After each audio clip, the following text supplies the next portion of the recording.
Praise the lord. మనందరికీ ప్రకటన గ్రంథం గురించి కంప్లీట్గా తెలిసి ఉంది.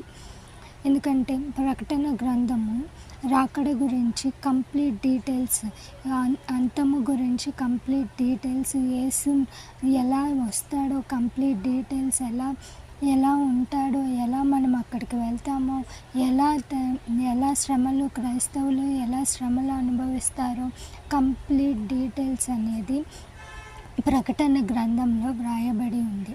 అలాగే అదేవిధంగా మనము దానియేలు గ్రంథము 7వ అధ్యాయము చూడగలిగితే అందులో 4 జంతువుల గురించి కంప్లీట్గా దేవుడు దానియేలుకు దర్శనం ద్వారా చెప్పడం జరిగింది. ఏమని అనంటే రాకడ గురించి, అంటే ఈ 4 జంతువులు రాకడలో ఏ రోల్స్ ప్లే చేస్తాయి, ఎలా విపత్తులు సృష్టిస్తాయి, ఎలా ఉంటుంది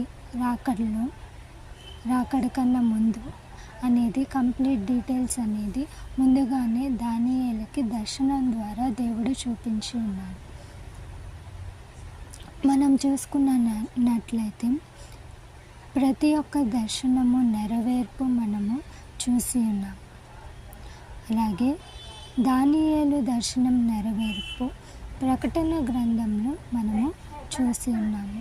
అంటే దానియేలుకు వచ్చిన దర్శనము ప్రకటన గ్రంథంలో 4 జంతువుల గురించి ప్రకటన గ్రంథంలో వ్రాయబడి ఉంది. అక్కడ నెరవేర్పును మనము చూస్తాము.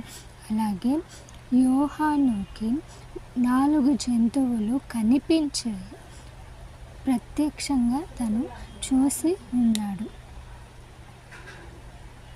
ఆ నెరవేర్పు ఈ కాలంలో జరగబోతుంది.